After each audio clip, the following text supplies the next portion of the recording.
Rikthehemi në programin e drekës, do të flasim në pjesën e parë të tij sërish për arratisjen e bujshme të një dite më parë nga Spitali i Durrësit të Altin Ndocit. Janë marrë masat, ju keni ndjekur edhe përmes zhvillimeve dhe lajmeve të fundit që ne kemi përcjell në News 24, që nga shkarkimi i drejtorit të Durrësit e deri tek masat e ndërmarra për të gjithë zinxhirin në fakt komandues të burgut të Durrësit, po dhe e kemi analizuar atë se çfarë nuk shkonte me këtë strukturë, po sot do të ndalemi jo vetëm tek zhvillimet më të fundit që prap lidhen me këtë çështje, por do të ndalemi edhe tek ajo se çfarë ka çeduar në strukturën e policisë së shtetit, jo vetëm tek ajo e burgjeve. Kështu që me mua në studio është Klodiana Lala, të cilën ne kemi ndjekur edhe pak më herët në lidhjen e drejt për drejt tek dha informacionet e fundit për Altin Ndocin. Përshëndetje, mirë se vjen Klodi në studio.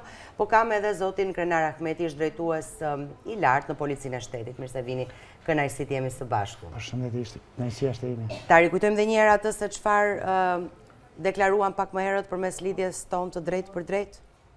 Atëherë, Ola, në gjykatën e posaçme 2 herë në javë zhvillohet procesi i pagzuar si plumbi i artë. Mori këtë emër ky proces për shkak të pendesës së Nurettin Dumanit dhe plumbi që e plagosi atë, por nuk i mori jetën, dhe pas plagosjes së Nurettin Dumanit në zonën mes Elbasanit dhe Peqinit, ai vendosi trofehi dhe të shpjegonte krime shumë të rënda të kryera nga disa organizata kriminale dhe zbulonte për herë të parë ato ngjarje që në fakt ishin përfolur apo kishte dyshime të forta të autoriteteve, por nuk kishte prova për personazhe të cilët janë tashmë duke u gjykuar. Altin Ndoci do duhet të paraqitej në këtë proces për të vijuar përballjen me drejtsinë. Në procesin plumbi i artë ai akuzohet zyrtarisht për vrasjen e Andi Zylifit dhe plagosjen e Ardit Ruçit në vitin 2019. Andi Zylifi është djali i njërë, zyrtari policie, familjari i Erion Alibejt, i cili është një përplasje shumë të fortë me organizatën dhe me vëllezërit Franz dhe Hajdar Çopja, që kanë drejtuar një nga organizatat më të rrezikshme kriminale që ka operuar jo vetëm në Shqipëri, në vendet e PS dhe në Amerikën Latine, kryesisht në trafikimin e lëndëve narkotike të llojit kokain, por po ashtu edhe të dyshuar për një seri vrasjesh të cilat kanë ndodhur kryesisht në Elbasan, por një vrasje është kryer edhe në Belgjik, dhe në këtë kuadër do duhej që Altin Ndoci të vijonte përballjen. Do ta sqarojmë më pas se si u arrestua dhe çfarë ndodhi. Nuk u paraqit sepse është i arratisur. Jo, drejtoria e përgjithshme e burgjeve njoftoi që për shkak të arratisjes nuk mund ta shoqëronte, i shpjegonte gjykatës 2-3 detaje që ai ishte shpallur në kërkim pasi ishte arratisur nga spitali, dhe duke qenë se në cilësinë e pandehujt nuk ka autorizuar avokatët ta përfaqësojnë pa praninë e tij, patjetër që ka një pengesë procedurale, kështu që së pari prokurorët kërkuan që gjykata t'i drejtoi policisë së shtetit me kërkesë për informacion për të ditur nëse ky person është shpallur në kërkim, pra i arratisuri, statusin që ai ka në gjitha sistemet e policisë, dhe më pas të shikojë curinë e procesit. Avokatët bën ironi sepse ka një përplasje shumë të ashpër në këtë proces, ka pasur një tentativë të avokatëve për të rrëzuar dëshminë e Nurettin Dumanit dhe po përdoren të gjitha strategjitë ligjore. Megjithatë, Altin Ndoci, për ta sqaruar gjithë gjenezën e historisë, është arrestuar fillimisht pas rrëfimit të Klevis Sallës, i cili në atë kohë ju dha statusit penduarit të drejtësisë, pra në vitin 2020. Klevis Salla implikoi në 2 ngjarje të rënda kriminale, sikurse ishte vrasja e vëllezërve Besmir dhe Viktor Axhia në zonën e Shëna Vlashi, dhe vrasja më herët se sa kjo ngjarje e 2 miqve, Angelo Avdia dhe Dorian Shkoza. Në fakt, Altin Ndoci e kishte kundërshtuar gjatë gjithë kohës, i kishte kundërshtuar këto akuza, megjithatë ishin momentet e para përpara se sa Nurettin Dumani të pendohej. Pas pendesës së Nurettin Dumani dhe zbërthimit të gjithë organizatës kriminale, rezultoi që në fakt Altin Ndoci nuk kishte lidhje me këto 2 ngjarje, dhe sipas rrëfimit të Nurettin Dumanit, ai ishte rekrutuar nga Taloqela fillimisht për të kryer ekzekutimin e Andi Zylifit, dhe më pas në kuadër të organizatës kriminale të Franz dhe Hajdar Çopjas kishte kryer të paktën edhe 4 vrasje, për cilat pritet të fillojë gjykimi sepse nuk ka nisur ende. Ndodhi kjo arratisje spektakolare. U tha nga drejtoria e përgjithshme e burgjeve se nuk ishte njoftuar shoqërimi i tij drejt spitalit. Pastaj u bë një analizë se ai ishte një plan i mirë organizuar për t'u arratisur. Ajo që dua unë të kuptoj është roli i policisë së shtetit, si funksionon. Për shembull, një patrull policore zakonisht a duhet të qëndrojë në një ambient spitalor? Përtej njoftimeve që do duhet të vinë kur shoqërohet një i dënuar me rrezikshmëri të lartë siç ishte ai. Me që pyetja është specifike, unë do të përgjigjem specifikisht, sepse kam qenë nëndrejtori i Durrësit dhe nëndrejtori i forcave të rendit. Edhe sa herë hapej dhe mbyllej porta e burgut, unë vjesha ndjeni. Sa herë hapej dhe mbyllej nga salla ime. Sepse ne kishim një procedurë të tillë, procedurë standarde, kishte patrulla dhe kishte mbikëqyrje dhe vetë burgu, sepse vetë policia e shtetit ka përgjegjësi për kontrollin e territorit e para dhe e dyta. Ne kishim një bashkëpunim institucional shumë të ngushtë. Pra, edhe salla e burgut të Durrësit komunikonte direkt me sallën tonë dhe viheshim në dieni për çdo problematikë. Sepse ka diçka. Unë e maj mend edhe nga kur kam qenë oficeri, sa po isha emëruar, unë jam emëruar shef komandanti repartit të rendit në Burrel.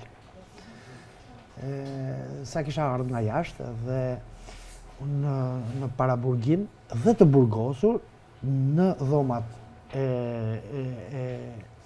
komisariatit të Burrelit ishin 34, si tani e maj mend numrin, nga ato kisha 2 vetë me 101 vjet të dënuar. Dhe veprimi i parë që kam bërë është e kam mësuar më përmendësh, atëherë ka qenë në atë kohë ka qenë rregulloria 747. Edhe tani e di përmend si një vjersh. Sepse ka një parim. Shteti gjithmonë i ka numrat një lloj brenda në po. Ja, a hiku ky, po 8 i futi brenda. Pra shtetit nuk i mungojnë kurrë ata që dënojnë. Problemi është ne që veprojmë ose që jemi përgjegjës për këtë problematik duhet patjetër nga A-ja të Z-ja, sidomos personat të cilët janë të shoqëruar në mbikëqyrjen e policisë, të arrestuar, se tani ka ndryshuar pak, atëherë ishte direkt që mund bëj edhe masat e sigurimit ekzekutoheshin nga policia, tani ka ndryshuar pak se kalon brenda disa kohëve në bazë kodit procedurës, po sidoqoftë procedura dhe ideja është një lloj. E kuptoj. Pra, të jeni të bindur nëse del dikush, një oficer policie është implikuar thoni ju. Jo, nuk është bëhet gati të futet brenda. Vetë ta plotësoj numrin, shteti e ka numrin, shteti është në rregull. E kuptoj. Tashti, ky komunitet, një minutë pra, se do ta marr në një koncept tjetër. Ky komunitet i punojësve të policisë, të sigurisë që janë të ngarkuar me këtë punë, sepse këtu janë, për shembull po e marrim, janë proceduar 8 vet. Në këta 8 vet, nuk janë të 8 të implikuar. 1 ose 2, ose të paktën ato fundorët që bëjnë veprimet. Për mua është një aprofesionalizëm total, ignorancë profesionale totale. Sa i përket masave që janë ndërmarrë ndaj 8 personave keni fjalën. Edhe mua, shiko, kur punonim te forcat speciale, nuk kishte akoma kjo strukturë e burgjeve që bënin shoqërimi sidomos të personave shumë të rrezikshëm. Personat shumë të rrezikshëm i shoqëron te forcat speciale ose FNSH-ja. Po pra, prandaj duhet të kuptoj. Nga cepi në cep të Shqipërisë i shoqëronim ne. Pra rasti në fjalë, ai ishte i tillë dhe si duhet të shoqërohej ai? Sepse ke për ai kam te leta faqja bardh iku ai. Problemi është me rrezikshmërinë. Më dëgjoj se do të dalë. Çështja, pra, gjithmonë me armikun duhet, është një shprehje e vjetër sudaneze. Kërkoj armikun brenda hijes së çatisë tënde. Pra, brenda grupit mund të jetë dikush që të tradhton, mund të jetë, por ka një procedurë. Pra, këtë thjesht asnjë punonjës policie kur të dalin në punë nuk mund të ankohet. Jo po kisha prangat, jo po nuk kisha këtë, pse duhet dali ai? Unë nuk e shoqëroj nëse nuk plotësohet nga A-ja te Z-ja që të mbrojë veten e vet. Se imagjinoni sa punonjës policie tani do shkojnë dhe do të procedohen. Sa punonjës, sa familje. Po pra, po policia nuk ishte njoftuar për shoqërimin e këtij personi apo jo? Se policia, ke përsysh, policia e lau veten, nuk më lajmëroi, mirupafshim. Po edhe drejtoria e përgjithshme burgjeve këtë thotë, policia është në rregull, nuk i mohon as i tjegull, nuk ke përsysh. Kurse policia salla duhet di edhe unë të thash pra.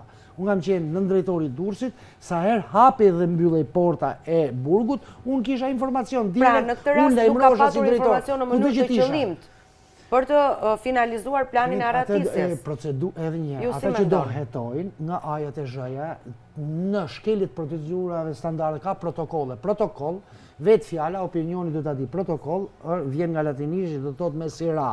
Gjanat bëhen me sira. Protokoll bëhet A-ja, B-ja, B-C, dhe sidomos me të, shiko, në polici ne kemi në zhargonin tonë. Mund shkojmë 10 herë me e kap. Këtë që ka hikë. 20 herë, 100 herë, askush nuk thot gjë. Në momentin që të hiku, shive ç'a ndodh. Ja kuptoj. Pra, në momentin që ndodh, pra ti e ke brenda dhe ti nuk bën procedurat më të thjeshta, sepse këta e kanë bërë shosh në çdo lloj forme, profesionistin. Pra në çdo, na marrin të instruktojmë edhe policët e thjeshtë, instruktojmë që edhe në kushte ekstreme, që ti ke shumë pak, vetëm një palë pranga, 3 veta do t'i neutralizoj unë që ti shohësh duke pi kafe dhe ti nuk e din që janë prangosur. Se këtu është të thjeshta qëndron sekreti. Roli i policisë së shtetit në shoqërimin e një roli i personazhi policisë të burgjeve janë, sepse ata e kanë pas brenda, ata duhet lajmëronin, në momentin që të lajmëronin do të bëhen sepse policia do të ishte policia që do të hapte rrugën, le të themi, për të jo të hapte shoqëruar rrugën, atë policia deri merr në masat e spital. veta. Këto duat kuptojnë si janë masat e Policia ka një policisë. protokoll caktuar. Po, kush është protokolli? Çfarë rrezikshmërie është? Në bazë të kësaj rrezikshmërie, merren masat e caktuar, bëhet një plan masash. Ka një plan masash që çohen patrullat, krijohet një perimetër. Pra janë disa veprime procedurale se i kemi thënë stërthën se i kanë mësuar edhe këta që duan me i kanë mësuar aq mirë sa kanë për t'ia marrë më lehtë. E kuptoj. Por unë do të theksoj në këtë pikë që e kanë, se po i ndjek edhe në për kanalet e tjera. E kanë zauru këtë temë aq shumë, domethënë se edhe unë kam marrë leksione që i kisha harruar. E kuptoj. Por në fund kush është rezultati? Është hiqja e tij. Vetëm një pyetje të thjeshtë kam, me që më bëre një pyetje. Sa kosto duhet për këtë njeri me e kap tani? Sa kushton? Do ta diskutojmë pas pak të sa kushton, se më duhet ju ndërpres për pak momente, jemi në televizioni lajmit fundit, kështu që na duhet të ndjekim një zhvillim live tani, është kryeministri Rama me 40 rektorët e universiteteve, publike dhe private, në një bisedë hapur. Rikthehemi atëherë në bisedë, po analizojmë atë se çfarë çdoi dhe lejoi arratisjen e një të dënuari me rrezikshmëri të lartë, siç ishte Altin Doci. Jemi ndalur tek struktura e policisë së shtetit dhe unë personalisht po mundohem të kuptoj, ashtu si dhe shumë qytetar të këtij vendi, se si ka mundësi që një i dënuar i kësaj kategorie nuk është shoqëruar me automjet policor ose me një patrull ose disa patrulla policore, nuk e di si është si funksionon, prandaj po e ngrej si pyetje që të mund ta kuptojmë, për post faktit që nga ato pamje që ne kemi parë, duket qartazi që ai zbret nga autoambulanca edhe i pa prangosur. Klodi, çfarë ka çeduar? Nuk është njoftuar policia e shtetit, është njoftuar dhe s'ka shkuar se kishte një përvjetor për të kremtuar atë ditë, apo çfarë? Është pak komplekse me thënë drejtën. Dhe nuk do të ndalen vetëm në një aspekt, por në disa aspekte për ta kuptuar se si funksionon. Drejtoria e burgjeve ka disa kategorizime forcash. Burgu përkatës, pra paraburgimi i Durrësit, duhet theksuar që Altin Doci nuk është i dënuar, është i paraburgosur dhe është në gjykim për akuzën e vrasjes dhe pritet të nisë gjykimi për disa. Ka një 5 vite e gjysmë aty në paraburgim. Gjithsesi, domethënë për ta sqaruar që kemi korrekt me termat. Atëherë, paraburgimi i Durrësit është një paraburgimi i sigurisë së zakonshme dhe pretendohet që atje duhet të vendosen vetëm personat të cilët kanë një rrezikshmëri jo të lartë shoqërore, siç janë zyrtarët të cilët akuzohen për vepra të ndryshme penale apo persona të tjerë të cilët kanë vepra të lehta. Pra ky është koncepti që është ndërtuar paraburgimi i Durrësit dhe është paramenduar që persona me rrezikshmëri të lartë shoqërore, siç është rasti i Altin Docit apo të tjerë, nuk duhet së pari të vendoseshin aty. Tani hetimi duhet të nisë, jo, prit ta fillojmë nga këtu. Kjo ka një tjetër analizë kam përshtypjen. Patjetër, po ta fillojmë nga këtu. Së pari prokuroria po heton që nga viti 2020 se mbi çfarë kriteresh u vendos ky person i cili në kohën e arrestimit akuzohej për 4 vrasje. Së pari, kjo është pjesa e parë e hetimit. Së dyti, kur persona me rrezikshmëri të lartë të kësaj natyre, si të paraburgosur apo të dënuar, duhet të lëvizin, nuk mund të shoqërohen vetëm me një furgon policie dhe nga disa punonjës policisë së burgjeve, sepse shoqërimin e bën policia e burgjeve. Toga e shoqërimit, si quhet në zhargonin e përditshëm në media apo në fjalorin e përditshëm, do duhet të jetë 2 deri në 2.5 apo 3 persona. Pra nëse është një paraburgosur, do duhet të jetë i shoqëruar nga 2 deri në 3 policë të burgjeve. Në rastin konkret, në rastin Altin Docit kanë qenë 2 të paraburgosur në automjet dhe do duhet të kishin deri në 6 punonjës policie që kjo pjesë formale është zbatuar. Po çfarë ka çeduar? Së pari, Drejtoria e Përgjithshme e Burgjeve në rastin konkret, e cila pretendon që nuk ka patur dijeni për transferimin dhe nuk ka patur njoftim, do duhet të kishte lëvizur DAP-in, që është forca elite ose forca speciale e burgjeve për të bërë kontrollet në momentet që do të kishte informacion Dhe këtu duhet parë ku ka qeduar, pra cili është funksionari që do duhet kishte vënë në DNI drejtorinë e përgjithshme të burgjeve. Së dyti DAP-i është një forcë më specializuar që nga armatimi, që nga mënyra se si lëviz, se nga automjeti e tjera me radhë. Sa i përket policisë së shtetit, në këndvështrimin tim, pavarësisht se policia e shtetit përpiqet të lajë duart dhe të thotë që unë nuk kam lidhje me këtë çështje sepse ne nuk jemi njoftuar, në fakt unë nuk e shikoj fare të shfaqsuar nga kjo histori. Pse e them këtë gjë? Spitali rajonal i Durrësit ka 2 pavione të cilët janë të përshtatur për trajtimin e të dënuarve apo të paraburgosurve. Është pavioni infektiv ku është shoqëruar për ekzaminime mjekësore Altin Ndoci, që është një personazh me rrezikshmëri të lartë shoqërore, dhe pavioni okulistikës. Pra janë 2 pavione në 2 godina të ndryshme që normalisht do duhet pra trajtohen të gjithë të dënuarit dhe të paraburgosurit.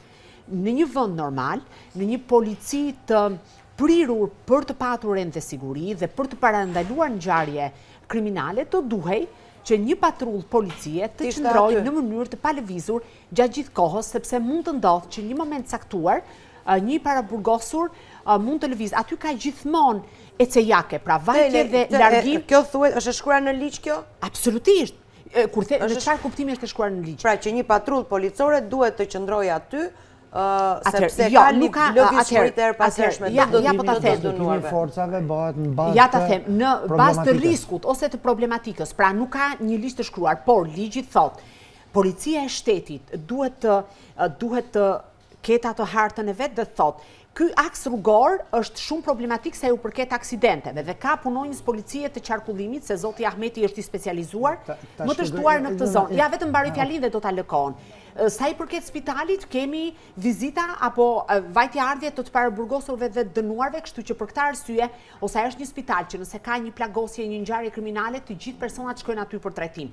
Çka do thotë? Do duhet të vlerësohej si një institucion që duhet të kishte një patrull policie.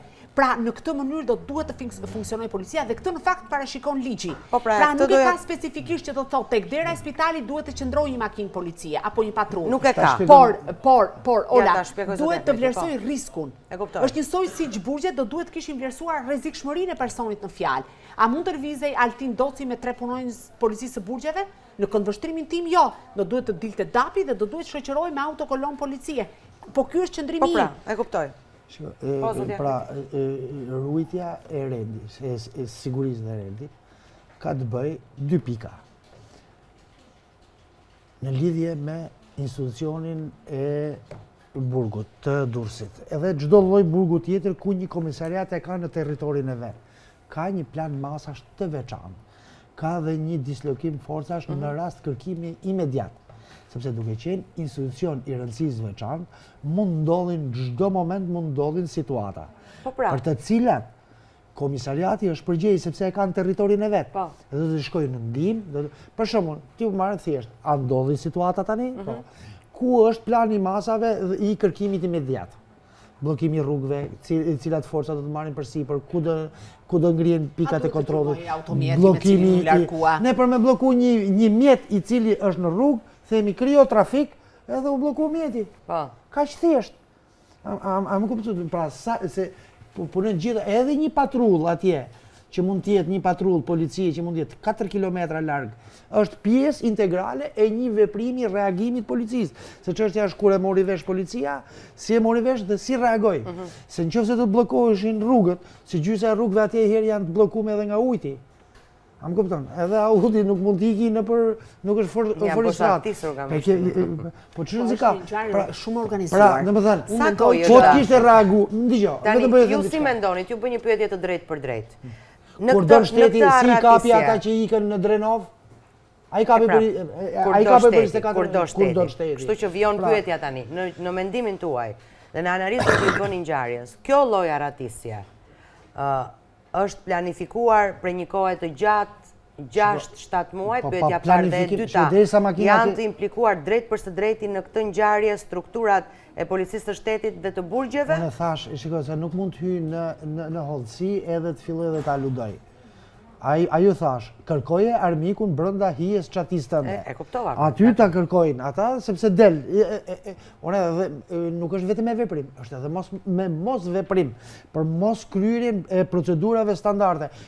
Si ka mundësi oficeri që i ka dhënë në dorëzim personin, pse nuk ka bërë protokollin?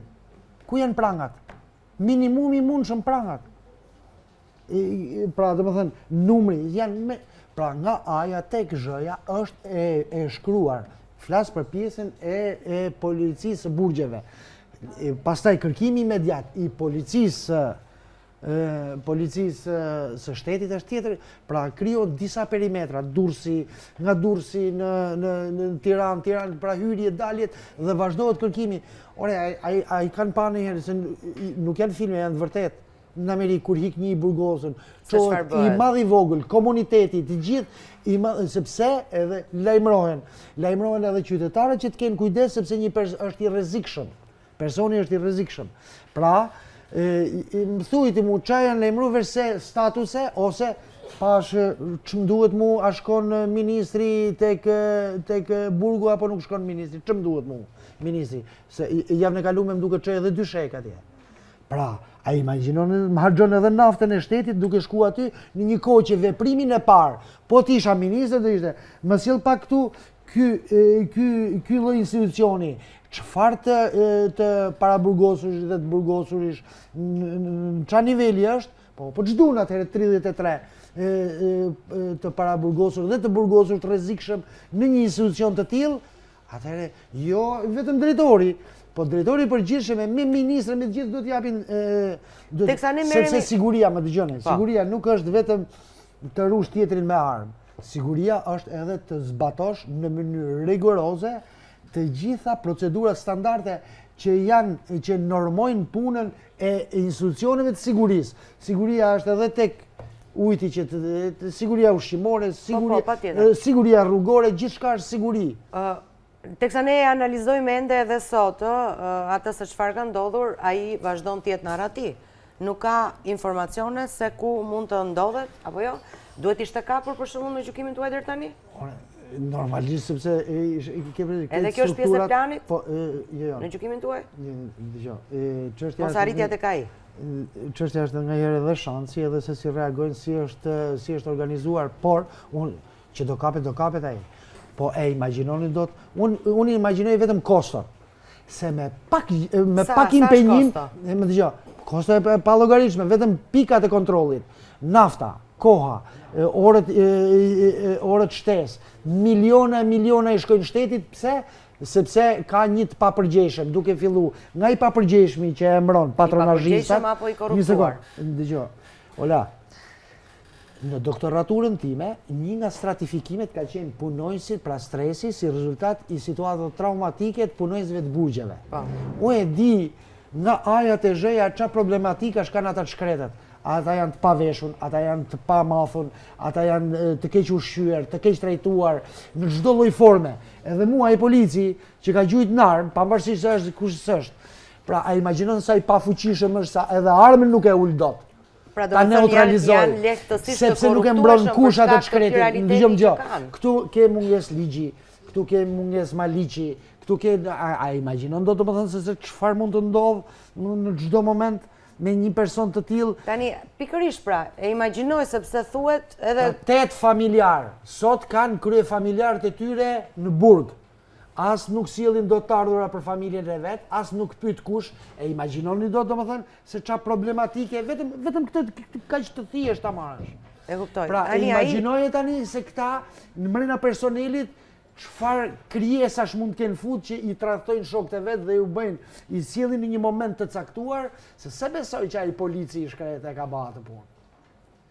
Por ai ka përgjegjësinë pse e pranoi ta bëj këtë veprim nga A-ja te Z-ja pa u bërë procedura. E kuptoj. Tani ai është një person me rrezikshmëri të lartë siç tham dhe vazhdon të jetë në arati, se jemi drejt fundit edhe dua edhe një informacion në lidhje me këtë.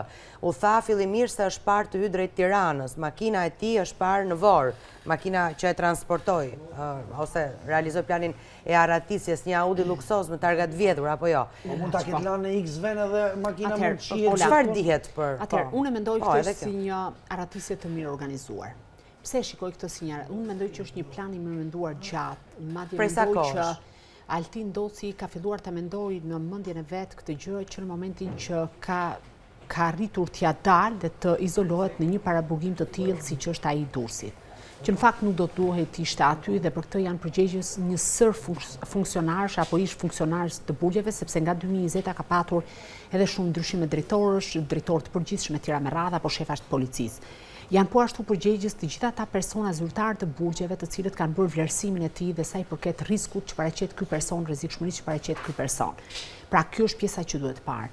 Së dyti, mënyra se si është fakti që ai ka patur një vizitë të planifikuar, kishte vajtur disa herë në spitalin rajonal të Durrësit, pritej të kishte vizita tjera në vijim e tjera me radhë, në këndvështrimin tim do thotë që ai ka patur bashkëpunëtor jashtë dhe që e kanë ndihmuar në të gjitha lëvizjet e tij për tikur, së pari dhe së dyti, po un kam dyshime të forta që mund të ketë patur informator apo bashkëpunëtor edhe nga brenda sistemit. Ju pyesni si është e mundur që nuk është arrestuar. Nëse ne do të jetonim në një vend normal, me një polici që realisht do të ketë rende siguri në këtë vend, çfarë do duhet kishte ndodhur? Do duhet të ishin nxjerr qend në rrugë, qend të cilët janë specializuar për të ndjekur gjurmët. Po të lutem, po më lër ta mbaroj. Po më lër alternati dhe qend kishin ta mbaroj. Po unë këtë gjë kam denoncuar vetë. Se kemi raportuar me Brukon edhe nga Thumano edhe nga Durrësi. 5 milion euro buxhetin e vetë. Më lër ta mbaroj gjinjen logjike dhe jam plotësisht dakord me ju. Nuk po të heq asnjë presje se ne këtë shqetësim në 2019 e kemi ngritur në 24. M'fal, e kishin konsumuar qend me 2 kanë. Po, pastaj unë s'mund t'i quaj qend, do doja të ishit më i kujdesshëm në raport me nuk jam dakord me përdorimin e kësaj gjuhe. Vjedh ushqimin e qenve, që qenet duhet të gjendin njerëzit që ishin në rënoja, edhe sot vazhdojnë edhe ty... Zoti Ahmeti, se po kalojmë nga një temë në tjetër, se parë më kërkoj, do doja nga ana juaj që të mos përdorje terminologji apo shprehje të tilla jo të përshtatshme. Megjithatë, njëri nga tenxheret... Atëherë, unë do doja si ish zyrtar i policisë nuk të nderon të përdorësh një fjalë të jo etike. Në këndvështrimin tim megjithatë është qëndrimi juaj ky. Po përshkuar tek mënyra si do duhet të vepronte policia. Do duhet të nxirreshin qend në rrugë, do duhet të bllokohej gjithë Durrësi në gjitha hyrjet dhe daljet, kishte reagim imediat menjëhershëm. Do duhet të ngriheshin dronët, se kemi drone, është folur dhe është thënë nga politika shqiptare, nga mazhoranca, që policia e shtetit është e pajisur me dronë specializuar. Do duhet të ngriheshin helikopterët që gjurmonin hapasapi, do duhet të njoftoj gjithë komuniteti, si në Durrës, në Tiranë apo në zona të tjera, që një person me rrezikshmëri të lartë shoqërore, që ndoshta mund të jetë i armatosur sot, sepse armët mund të gjende lehtësisht, mund të ballafaqojë dhe kjo gjë. Po e keni dëgjuar të dalë një zyrtar i policisë së shtetit dhe të thotë, po jo duhet të dalë dhe të thosh siç ndodh në gjithë botën, që një person i rrezikshëm është i lirë, mund të futet sepse këtu ka përveç se implikim, ka edhe papërgjegjshmëri. Unë nuk di nëse është ose jo pjesë e planit, por nëse do ndodhte në një vend tjetër, do duhet të njoftoshin qytetarët në Durrës, në Tiranë, që një person i rrezikshëm është i lirë. Ju lutem, duhet të shmangni këtë aks ose duhet që të mos i hapni derën personave të panjohur.